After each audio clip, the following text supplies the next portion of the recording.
in the building. How y'all doing this morning? We on our way to work.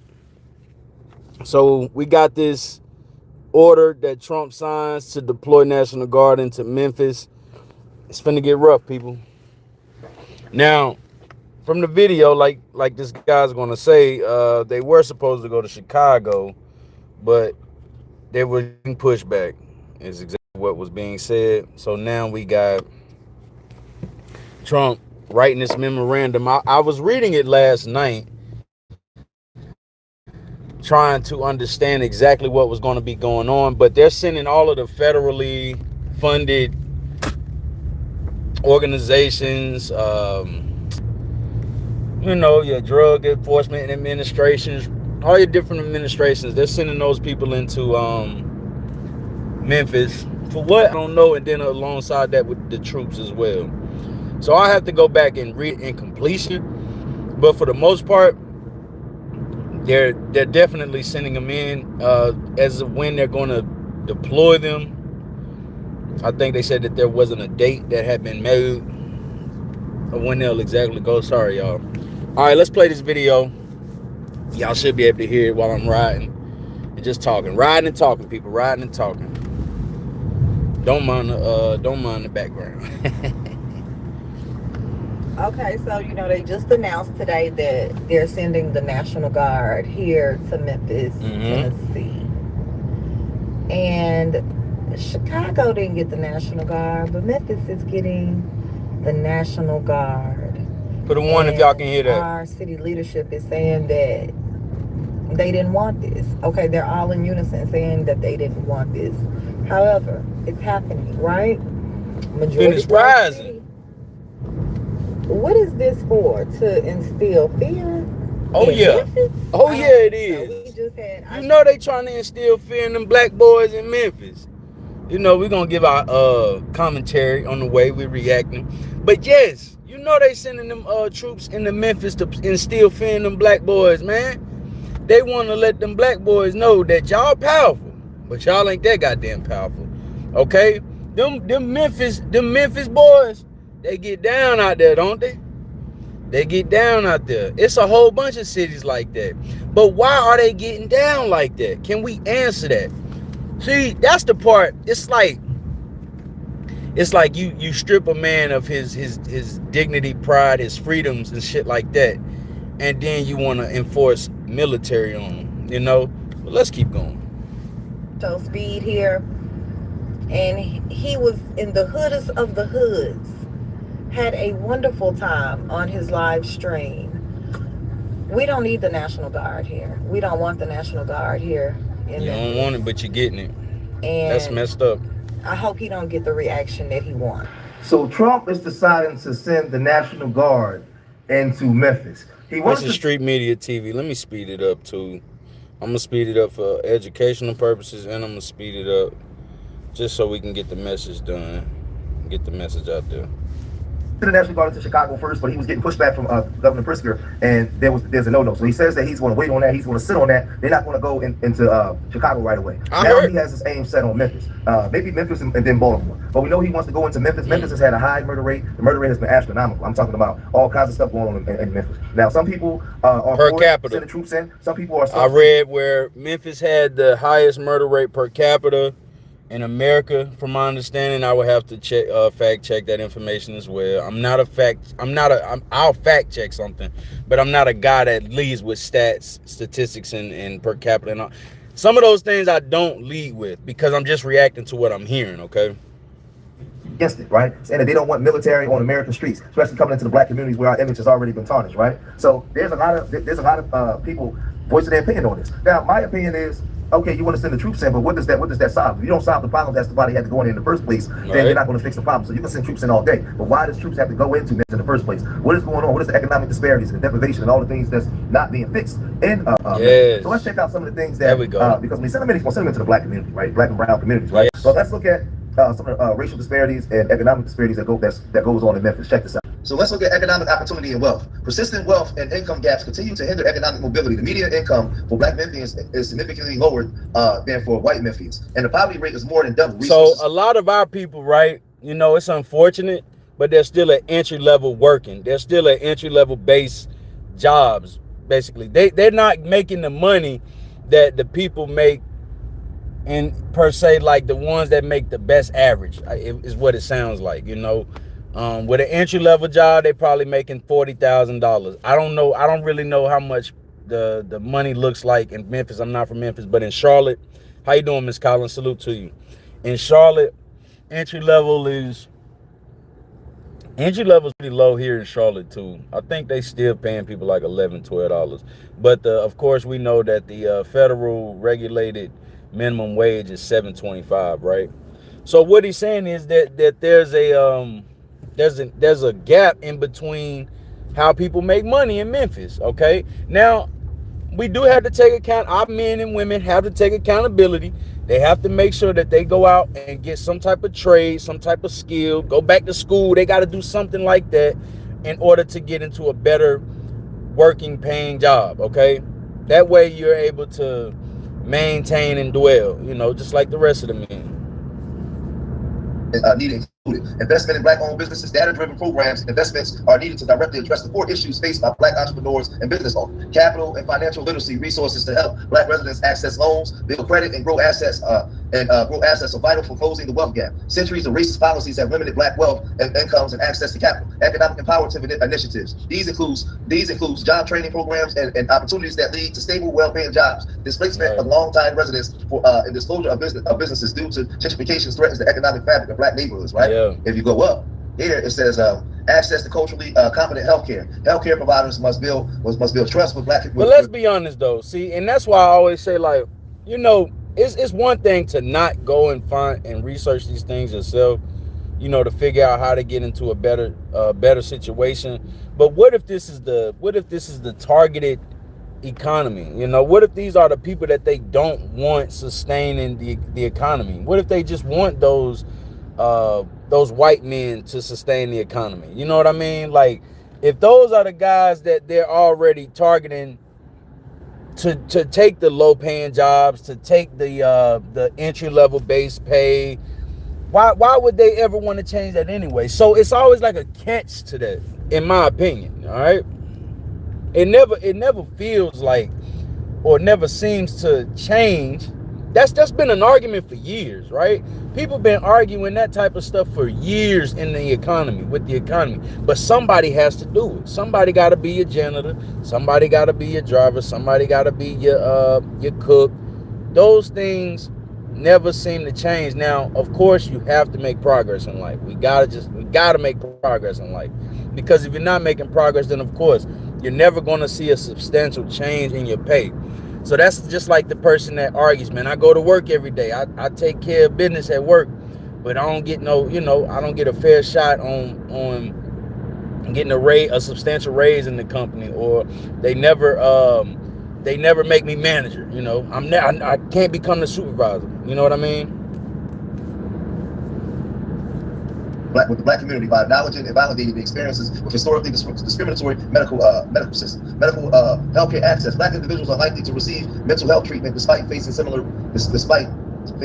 race conditions like depression and anxiety. This is exacerbated by trauma of structural racism and economic disadvantages. Preventative and educational programs, community-based outreach programs, health fairs, and educational initiatives are needed to focus on managing chronic diseases, promoting wellness, and supporting mental health. Environment health improvements. Long-standing issues of environmental racism in Black neighborhoods like Boxtown and Westwood have led to dangerous levels of pollution, higher health risk, and from industrial facilities. Right. Mm-hmm. Then we go down. Fair housing and stable neighborhoods. Decades of discriminatory practices, including redlining and public housing policies that concentrated poverty have left a legacy of segregated neighborhoods. Hold on.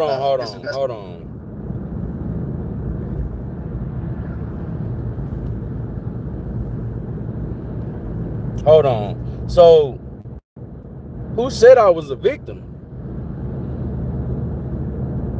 See, man, this is the thing. Like, when people come in your chat without speaking, or they can't ask what the content is about or anything like that, you know, what it do, man? No names in the chat. If that's real, fam, no names in the chat for me, if you don't mind. No, what I'm telling you is that's why a lot of young Black men out here doing dumb shit. because they never even found a way. So they go with what they know. But they're gonna put the military on their ass. They ain't gonna go in there and say, hey, we're gonna try to clean it up and we're gonna try to get some rehabilitation for these people.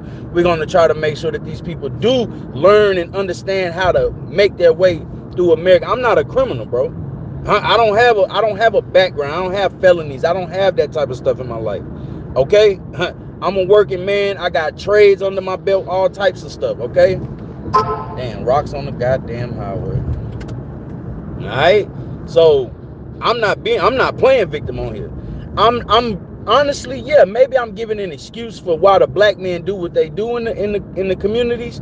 But at the end of the day, I would tell them the exact same thing I'm about to tell you. Hey, it's another way, bro. Go get a trade. Go get a skill. Go figure out how to get yourself up out of that situation. And I can show you how to do those things too. I can teach you how to go get your own business. I can teach you how to go get a trade. You got to learn how to put your name on that paperwork. Yes, sir. 77. You know it. You already know. Let's keep it going. And high poverty rates, strong fair housing protections, discrimination against black tenants, particularly those using what it do, ball head, Wayne? Remain a significant barrier to securing safe and affordable housing, right? Oh, so you have education and development, targeted support for black students, early intervention and support programs for black students are crucial, and especially for elementary age. Black boys benefit greatly from having black teachers, right? Community learning programs. Listen, I'm gonna tell y'all some shit, man, and I keep pausing it because I'm reacting, all right? So I ain't trying to just use all the brothers' content like that. Sometimes I do that, and I apologize for that. Nah, cuz don't use no names in the chat, all right? I gotta remove that one. Don't use no names in the chat. Just call me L Boogie, man. It's L Boogie in this bitch. Don't use no names in the chat, cuz it's all good. It's all love, my nigga. Just don't use no names, but I appreciate you pulling up, most definitely. There's some libraries offer mentoring, tutoring. You got some weirdos in the chat, bro. They watching me, bro. Just areas like good though. So community support and community support, domestic violence risks, black women in facilities, black women and families face unique challenges, right? Community engagement, wellness event. So you need a whole bunch of different things in place before you actually go in there with your National Guard, because if you go in there with the National Guard, and you don't go in there with things that actually bring resources to the people, how can you clean things up? It's exactly. Just right? You're not gonna be if you're going into the city without any resources to provide, no rehabilitation, no education, you're not giving those guys nothing to thrive off of. All you've ever given them was crime. All you've ever given them was drugs. All you ever given them was poverty. You're not. These people will forever. They will continue. Excuse me. They will continue to thrive off of crime, death, murder, drugs, all of the street level shit. You know what I mean? They're never gonna want to change that. I know that for a fact. I just lost one of my homeboys. My nigga was a straight hustler, bro. But if you sit down and you talk to him and you try to give him that game, at that point it's like, man, hey, look, I ain't even on that. You know what I mean? They'll say that. They'll make the attempts, but they don't know where to start. And then sometimes it be too far. I mean, they be too far gone. You know what I'm saying? Easy did it in the building. What's up? Nothing. So this is some of the things that people in Memphis need, other than just the National Guard coming in. Well, let's look at what the mayor had to say about the situation with them sending the National Guard in. We'll come right back. We know the National Guard is coming. My plan is to make sure that as mayor, I'm able to work with this community, with the governor, with the federal government. Easy did it in the building. That the support that is provided supports the initiatives that we know work and not distract from our law enforcement efforts. There are questions that you all have that I'm not going to be able to give you an answer to today. But my team and I will be discussing those questions. Make sure we subbing up to the channel. When will they come? How many people are going to come? How long will they be here? What are they going to wear?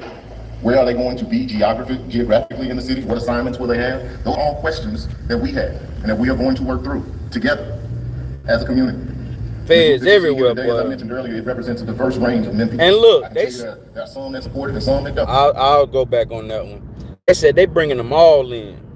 They bringing every federally funded administration into Memphis. Like, why, man? I assume that they really want to clean up Memphis. From my understanding, it might be something a little further into the subject. Like, it might have something to do completely with like those smart cities, I believe it might have something to do with something like that, but I don't have too much information on that, you know. Busting them ARAD stores, yeah, man, they in there selling illegal substances too, probably. They in there doing all type of shit, man. When you got a business front, man, you could commit all kind of crimes behind the scenes. You know what I mean? You could bring in illegals, all kind of just, you know, bullshit going on behind us, and I can believe that. And that's just speculating. That's alleged. You know what I mean? But we're all right here together today. Sure that the support that is provided supports the initiatives that we know work and not distract from our law enforcement efforts. There are questions that you all have that I'm not going to be able to give you an answer to today. But my team and I will be discussing those questions with the governor and the federal government. When will they come? How many people are going to come? How long will they be here? What are they going to wear? Where are they going to be geographically in the city? What assignments will they have? Those are all questions that we have and that we are going to work through together as a community. And the group that you see here today, as I mentioned earlier, it represents a diverse range of Memphians. I can tell you that there are some that support it and some that don't. But we're all right here together today. Because one thing we do have in common is a love for this city. Yes. President Trump this morning on Fox and Front said that you were happy about this. Would you say that statement is accurate? Yeah, that was an overstatement. I mean, of course, on the resources. FBI, DEA. Yeah, of course. Who don't want the resources, man? Come on now. Like, at the end of the day, get a man the resources to help rehabilitate those young black men that's you know, having a hard time out there finding their way. But they don't want to do that shit, man. They'll make it seem like that, you know. But that's not always what it is, yo. That's not always what it is, man. It's some other shit. It has to be somebody to do it. Somebody got to do it. So when it looks a certain way, and that's what's going on. All right, give me a second.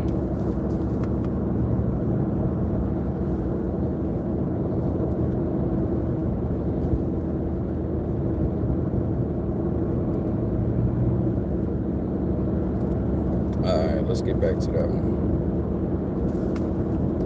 Things that I believe will truly help us be able to support law enforcement and reduce violent crime. I do not support the National Guard. However, it's not the mayor's call. The mayor doesn't have a say or the authority to stop them from coming. And so my goal is to make sure that as they come, that I have an opportunity to work with them to strategize on how they engage in this community. Now again, Donald Trump is running the play to make it seem like he's stopping violent crime, right? But you can send troops in, you can send in feds, you can warehouse black bodies, you can lock people up. But if the people don't have resources to develop themselves and solve their own problems, then you're not going to fix nothing. You're just putting a Band-Aid. You're putting sugar over, you know what, over it, right? You're not fixing nothing. So these disenfranchised communities, there's a lot of undoing that needs to be done, right? So when you look at the communities that these people coming from, they're being gentrified out. Where you're sending them to, you're taking them from one part of the neighborhood and lumping them all together in one group, right? And it's causing problems because these people have limited resources. Hey, don't have the ability to solve their own problems. There's a lot of lack of education, lack of health care. There's a lot of things that's going on that needs to be done. And there's people voicing their opinions about Donald. Hey, look, and they want those men to start a war with them down there, just so that they can say, see, this is why we had to go in. So that's why you also have black men out here like, hey man, you know, just hold off, stay in the house, don't even come outside, okay? When you step outside, then it causes all kind of other problems for your community. Let's not step outside, let's just stay in the house, let them do their stuff, but definitely rehabilitate yourself, man, as much as you can, you know? Take advantage of those resources that they're going to provide you. Learn how to do that shit. Learn how to change your life, man, because it'll benefit you. It'll benefit your kids, your mama, your daddy, your cousin. Everybody benefits from utilizing the resources. And I ain't talking about monetarily from the government. You don't have to take the government's money, but if they're going to pay for some shit for you to you know, to build yourself up in your community, become a staple in your community, then why not take advantage of it, especially if you care about your people, all right? Well, sending the National Guard into Memphis, and they're online, they're saying this. He can send troops, but he cannot send dignity. That's on us. He can deploy soldiers to our streets, but he cannot deploy hope. That's on us. He can occupy our streets for as long as he wants, but he cannot occupy our spirit. That's on us. If Washington wants to help Memphis, then let them help by fixing our schools. Let them help build affordable housing. Let them help by bringing healthcare to every neighborhood. Let them help by investing in small businesses and good paying jobs in the city. Do not give us soldiers. Give us opportunity. Give us resources. Do not give us tanks. Give us teachers. Do not give us curfews. Give us capital for our communities. Memphis, we are bigger than this moment. We are bigger than this little man who thinks he is the ruler of the world. We are stronger than this president's agenda. We are wiser than his games. Memphis will not be the spark of a dictatorship. Memphis will not be the battlefield of politics. Memphis is our home. It's the place that we're raising our children, living our lives. And we will defend it, not with rage, not with chaos, but with unity, with discipline, and with love. Wake up, Memphis. This is my hometown, and I gotta say this. They don't roll the National Guard into a city because it's the worst place in the country. That's the cover story. That's the narrative they want you to swallow. Now ask yourself this. If Memphis is so bad, why did Elon Musk, the richest man in the world, choose to drop his supercomputer right there? Yeah. Why do billion-dollar corporations keep planting their flags in the 901? I'm gonna tell you why. It's because Memphis is not what they're telling you it is. It's what they're hiding from you. Rule number one, always follow the money. Because Memphis is the artery of America's economy. I mean, transportation hub of the nation. AutoZone HQ is there. Ford's mega plant is there. That's what I was referring to, that right there. So basically, it's like a gold mine. But they have to sweep out the people that's been there forever. It sounds like that they have to go in and restructure that economy. You know, make it one of them smart cities. Provided with those different, so I mean, I can see that perspective as well. Make it seem as if it's a piece of shit and all of this, the people down there need to be restructured and all that, which of course that can always benefit. But once again, like I said, those people have to, somebody got to do it. All right, somebody got to do those types of jobs. But for the most part, they're also doing what this guy's saying. By FedEx fueling global trade, and now Elon Musk supercomputer. Why did Elon Musk, the richest man in the world, choose to drop his supercomputer right there? Why do billion-dollar corporations keep planting their flags in the 901? I'm gonna tell you why. It's because Memphis is not what they're telling you it is. It's what they're hiding from you. Rule number one, always follow the money. Because Memphis is the artery of America's economy. I mean, transportation hub of the nation. AutoZone HQ is there. Ford's mega plant is nearby. FedEx fueling global trade, and now Elon Musk supercomputer.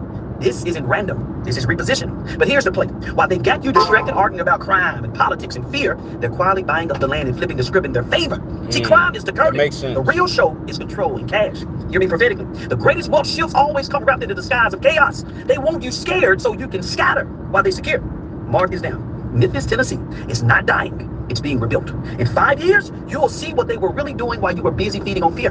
Don't let the headlines hustle you. The city they told you to run from is the same city billionaires are running towards. To some, this isn't the problem, it's the prize. And to the ones that won't, it will be the ones who own it.